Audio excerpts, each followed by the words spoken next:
All right, let's go ahead and get started on another lecture. Today we're going to talk about linear equations and just kind of getting into some word problems and how to set up the linear equation from a word problem, as well as actually just also getting into some algebra, kind of your typical, hey, let's solve for X type of problem. We'll then connect that into equations and graphing just a little bit. But let's go ahead and get started. So we'll just start off with an example where we have a word problem.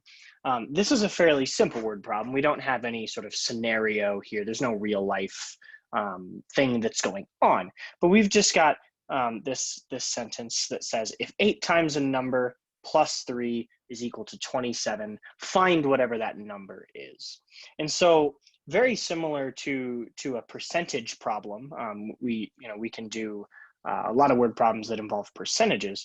We can just start to identify certain words in this example, in this sentence, that we can sort of pick out and give them names. And so very, very easy right off the bat is times. That's going to be multiplication. And then when I see a number, and also saying, hey, find the number, that to me just says that I should give that a variable name. And I'm just going to call that X. That's kind of the most common variable that we like to use there. So let's call that X. And then obviously here we've got plus, that's just addition. All right, add here. And then is, that's that equals sign that we've seen. So is always going to mean equals. And so really at this point here, we kind of just can write out our equation pretty explicitly. We have 8 multiplied by X plus 3 equals 27. And then we're trying to find X. So just kind of bringing this all back into one nice equation here. We've now taken this sort of statement, this word problem, if you will, and we've turned it into an equation here, which we can easily solve this. We can go ahead and subtract 3 from both sides. So we'd have 8x is equal to 24, and then we can divide both sides by 8 to get 3. And that would be our answer there. And so that number would be 3, and then we'd be done. So this is an example of just kind of how to do a word problem. We'll see more complicated ones, but let's go ahead and sort of switch gears here. And let's actually talk about what a linear equation actually is. So I've said this a couple of times that in that word problem, we were dealing with a linear equation. What do I even mean by an equation being linear? And really what I mean there is that linear just means that there is a single power of X. I don't want to say a single X, because that could be misconstrued as, if you had 5X, that might get confusing. You're like, oh, do I have a single X or do I have 5 of them? Well, so I just mean a single power of X. So when we see something like an X squared or an X cubed, when we have X's multiplied by each other, that's something that makes it not linear. So let's go ahead and look at these examples. I'm going to go around counterclockwise here. If we see this equation right here, this looks pretty straightforward. We've got just a single power of X right here. We could even, we'll practice this in a second, but we could actually solve this for Y and get X minus 5. And that's very clear there that there's just a single power of X there. I don't have X's being multiplied by each other. So that's a great example of a linear equation.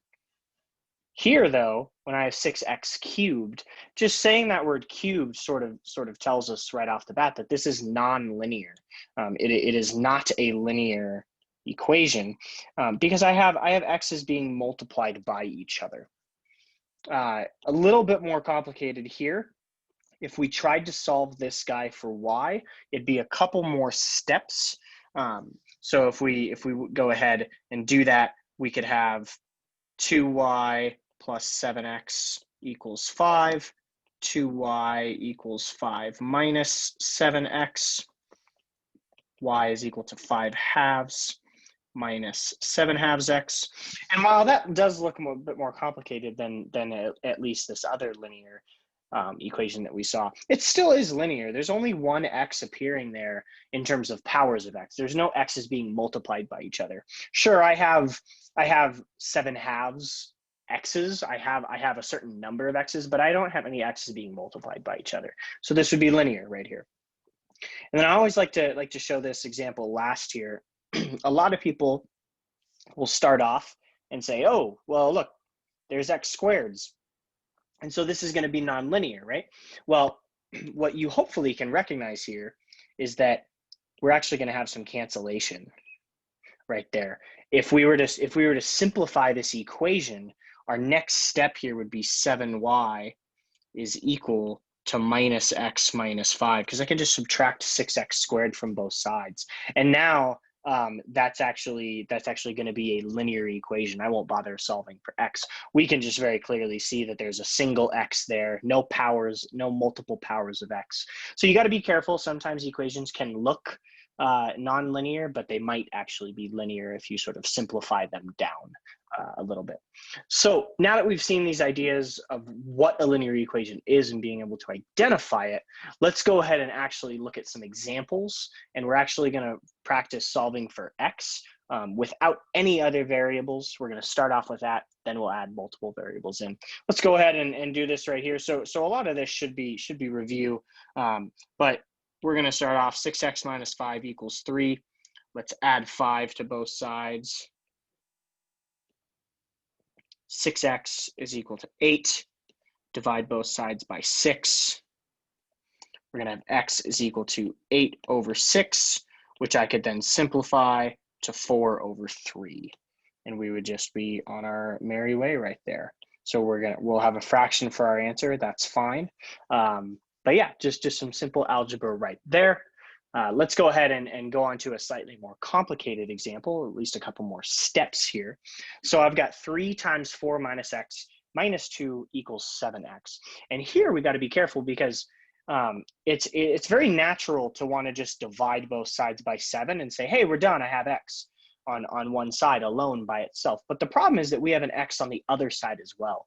And so since we have x's on both sides of our equation here, our main goal should be to get all of the x's on one side.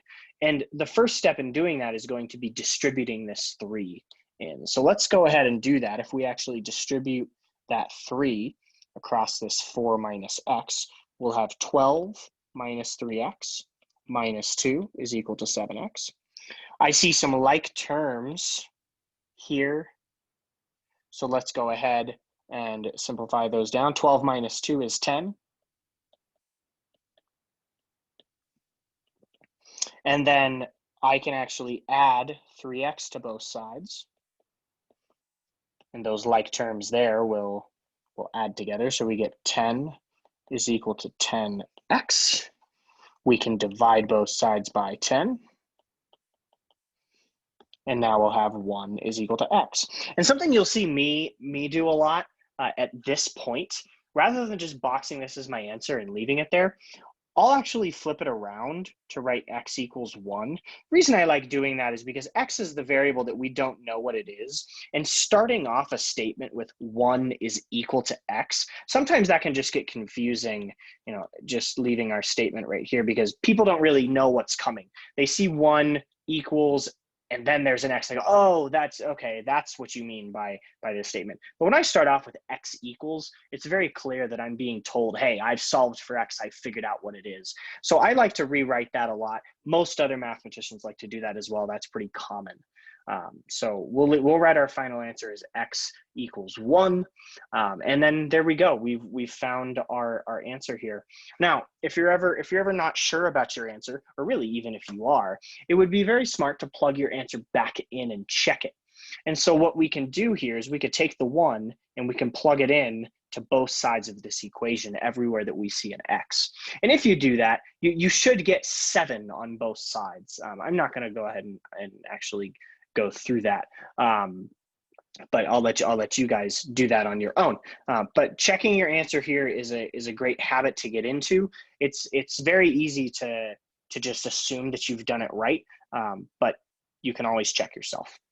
So let's go ahead and get into an example here where we actually have two different variables, and I'm going to solve the equation for one of them. Generally, our two variables that we deal with are x and y. They don't have to be. They could be. I could call them anything. I could call them a and b. I could call them q and z. I could call them smiley face and frowny face if I wanted to. It really doesn't matter what they are, but generally we always see x and y. And then also generally, we tend to like to solve for y. There are reasons for that, and we'll get into that more when we talk about graphing.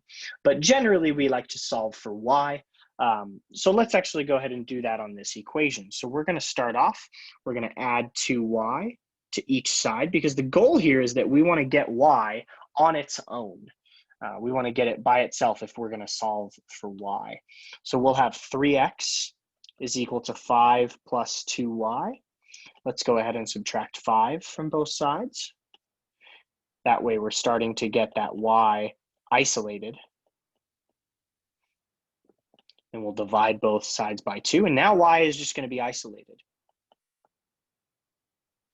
And then here, what I'm going to do is I'm actually going to distribute, or I shouldn't say distribute, I should say split up that fraction. So I'm dividing each term by 2 individually. That's a legal math move, if you will.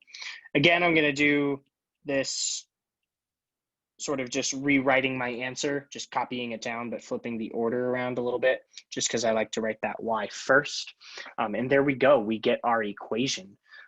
This is actually going to be the equation of a line. For those of you that know this off the top of their heads, this 3/2 is going to be our slope. This minus 5/2 is going to correspond to our y-intercept. We'll get into all that later, but just kind of a peek ahead at what we'll be doing. So let's go ahead and do one more example solving for y. We'll make it a little bit more complicated here. So we're going to have 3 times y minus 2 plus 6 equals 6 times 6 minus x. And again, we want to get y by itself. So there's you know, a set of steps that we have to do here to get y isolated. And there's actually a lot of different ways that you could do this problem. Really, that's true for any sort of equation. I could distribute this 3, and then I could sort of combine like terms, and I could do things like that. I'm actually going to do this a slightly different way, just to kind of show you guys maybe a way that you wouldn't expect. I'm going to leave this right here undistributed. I'm going to leave it factored. I'm going to leave it as 6 times 6 minus x. And then what I'm going to do is I'm going to actually start off by subtracting 6 from both sides. So let's go ahead and do that. I'm going to give myself some more room here and copy this down. So this might look a little bit different than you're used to, but it really is it's all the same thing. I'm just really just doing everything in a different order. So here I'm going to have 3 times y minus 2 on this side. And then I've subtracted 6 from both sides. So I don't have that plus 6 on the left-hand side. And on the right-hand side, I'm going to have my 6 times 6 minus x minus another 6. We got a lot of sixes there. Let's go ahead and do this now. Let's divide both sides by 3. And remember, I want to divide everything by 3 on that right-hand side. So over here, I'm going to have y minus 2. And when I divide each of these terms by 3, let's actually show that work. Divided by 3, and I'm going to split that fraction up, divided by 3. And we can see some nice cancellation going on here. Let's go ahead and continue this work up here. So I've got my y minus 2. Let's do our simplification. I have a 6 divided by a 3 right here. That just ends up being a 2 multiplied by 6 minus x. And then 6 over 3 is just 2 again. So we've got that there. Now, I'm going to add 2 to both sides. And at this point, we're actually done. We have solved for y. That minus 2 and plus 2 cancel. You could box this as your answer, and that would be a perfectly acceptable answer.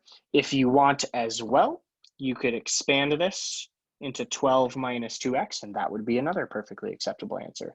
So either of these is all right. They both are the same thing, just written in slightly different formats. So there's another sort of more complicated example of how to solve for y. That'll be it in terms of our examples of how to actually solve these linear equations. One thing I do want to mention, sort of to wrap everything up, is going to be talking about x and y as variables. Like I said, we tend to have x and y as the variables that we use. We could use others, but we generally use x and y. And when we use x and y, we tend to solve for y rather than x. You can solve for x in terms of y, but we tend to solve for y in terms of x. And so when we have that, what we can actually say there, just an example from that, or copying from that previous example, we have our y equals 12 minus 2x. When we have that, what this is saying, this is a linear equation. And what we're saying here is that if I plug in an x, that's going to give me a y. It's sort of like an input output. You know, you put something in and you get something out. And so, for example, if I plug in x equals 1, let's go ahead and do that. 12 minus 2 times 1 equals 12 minus 2 equals 10. I just found that y is equal to 10, and I've written that down right there as well. And so what we'd say there is that the point x equals 1 and y equals 10, we could write that as 1 comma 10.